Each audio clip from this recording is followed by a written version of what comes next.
How's it going, you wonderful people? It's Jay, and in today's video we're going to be talking about the Nintendo Switch Online Expansion Pass. Is it worth it after 12 months? Stay tuned to find out. It's been a whole year since Nintendo launched the Online Expansion Pass, an annual subscription that gives you access to Nintendo 64 games, Sega games, and a whole wealth of DLC for some of the biggest Switch games. But because it's such a big commitment, is it worth it? Is it worth signing up? The answer is a tricky one. These days there are a ridiculous number of subscription services out there. Netflix, Spotify, Hulu, Amazon Prime, Apple TV, Disney Plus, YouTube, Game Pass, and so much more. We're constantly hooked up and pumped full of content. It feels like that scene in WALL-E where the humans are strapped in and ever connected. But with most of these services you have the option to have a discounted trial, or maybe give it a go for a month and see if it's the right fit. But with Nintendo, it's a whole year of commitment. However, if you want standard online play, it's available on 1 month, 3-month and 12-month plans. Nice, simple and good value for if you just want to play online. But if you want to dip into the expansion pack, however, you'll need to fork out for 12 whole months.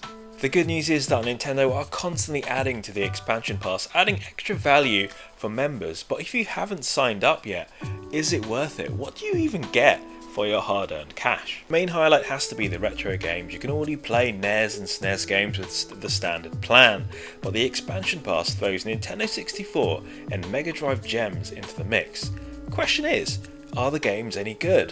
Nintendo are a little bit slow when it comes to adding new titles to the service, but recent news of some rarer titles makes the expansion pass even more tempting. At the time of filming this video, there are 21 games available, including some of the big heavy hitters like Super Mario 64, Zelda Ocarina of Time, Lilac Wars, Wave Race 64 and F-Zero X. These are all incredible classics, but where the added value comes into play is the preservation of some of the more hard to find games. Imagine Banjo-Kazooie coming back to its roots on a Nintendo console. The potential for games that fetch a huge amounts in retro stores and markets to be playable legally is strong. Nintendo are digging deep into the archives. It will be the first time that the original Mario Party will be available digitally since the game came out on the Nintendo 64. We've also got the elusive Mario Party 3 coming soon, an incredibly rare game that's notoriously expensive to find. Also due for release are the 2 Pokemon Stadium games. Again, these have never been released digitally. Finally, that much sought after GoldenEye 007 is firing its way back onto the Switch service as well. Lots of classic games, and despite some teething problems initially, hold up very well on the Switch. Throw in online multiplayer and it feels like the year 2000 all over again. The frustrating part, however, is the lack of control options. Trying to map the original Nintendo 64 controller onto your Pro or your Joy-Cons. It is possible within the Switch settings, but having these options available per game would be so much better. On the Mega Drive side is an interesting selection of over 30 games. Some are the usual favourites like Sonic 2, Streets of Rage 2, Gunstar's Heroes and Ristar. But you've got more obscure classics to tuck into like Alicia Dragoon, Comic Zone or Zero Wing, especially great for those looking for something a little bit more unique to play on their Switch. It's a bit of a shame though that there are some missing favourites like Sonic the Hedgehog 3 and Sonic and Knuckles, but the current list is pretty solid. Let's look at the extras that come included. First up, we've got Animal Crossing Happy Home Paradise. I absolutely love this slice of DLC. It's practically its own game.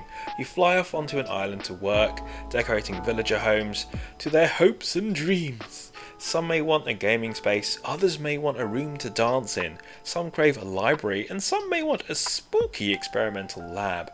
The themes are fun, and as long as you plonk in a couple of the required items, it's a free rein to really go wild and use your imagination to create some amazing homes. If home decor is not your thing, why not hit the tarmac and zip around all the Mario Kart DLC courses?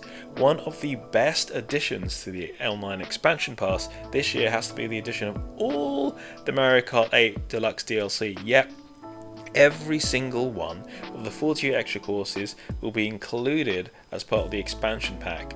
Like Happy Home Paradise, it's practically another whole game's worth of content included.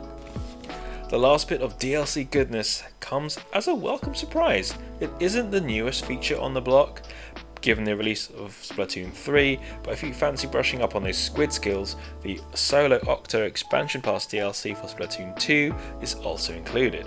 So, 12 months in, is it worth signing up to the Nintendo Online Expansion Pack? I would say yes. For me, I love the Animal Crossing DLC.